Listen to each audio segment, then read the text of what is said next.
এই অনুষ্ঠানকে কেন্দ্র করে বাংলাদেশ জাতীয়তাবাদী দল বিএনপির এক দল উচ্ছৃঙ্খল নেতাকর্মীদের অব্যাহত উস্কানির কারণে 11 দলীয় জোট ও বিএনপি নেতাকর্মীদের মধ্যে সংঘর্ষ বাধে। সংঘর্ষের এক পর্যায়ে বাংলাদেশ জামাত ইসলামীর শ্রীবর্দী উপজেলার সেক্রেটারি ভাই রেজাউল করিমকে কুপিয়ে হত্যা করে বিএনপির একদল সন্ত্রাসী।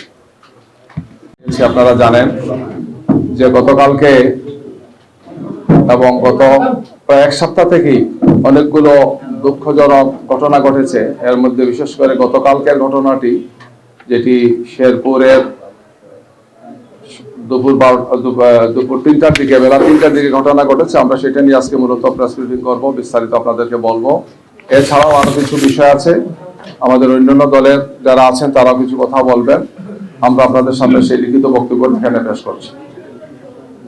প্রিয় সাংবাদিক বন্ধুগণ, শেরপুর জামাত নেতা হত্যার ঘটনা 11 দলীয় জোটের পক্ষ থেকে আমরা এই সংবাদ সম্মেলন আসন্ন ত্রয়োদশ জাতীয় সংসদ নির্বাচনকে সামনে রেখে দেশে একটি উৎসবমুখর পরিবেশের মধ্য দিয়ে যাওয়ার কথা ছিল।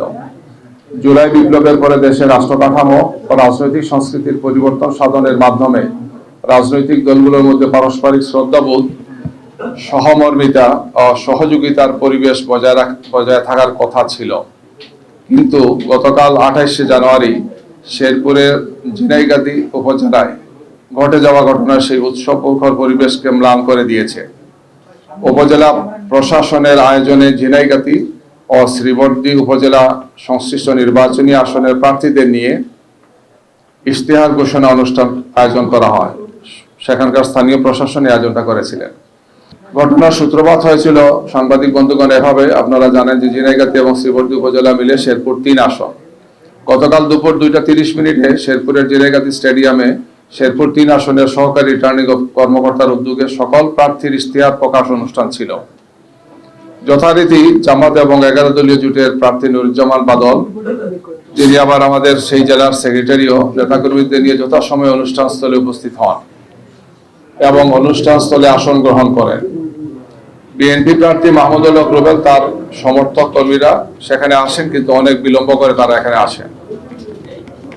তখন বিএনপি নেতারা ইউএনএকে অর্ধেক আসন ভাগ করে দিতে বলেন। দেরিতে এসে বলেছেন যে সমাবেশের অর্ধেক আসন খালি করে দিতে হবে, তাদের জন্য আলাদা বরাদ্দ দিতে হবে। ইউএনও জামাত প্রার্থীকে অনুরোধ করেন কিছু চেয়ার ছেড়ে দিতে। জামাত 11 দলীয় প্রার্থী নুরুজ্জামান বাদল মাইকে কর্মীদের আসন ছাড়তে বলেন। জামাত কর্মীরা আসন ছেড়ে দেওয়ার পরও বিএনপির উচ্ছৃঙ্খল নেতা কর্মীরা বাকবিতণ্ড শুরু করেন।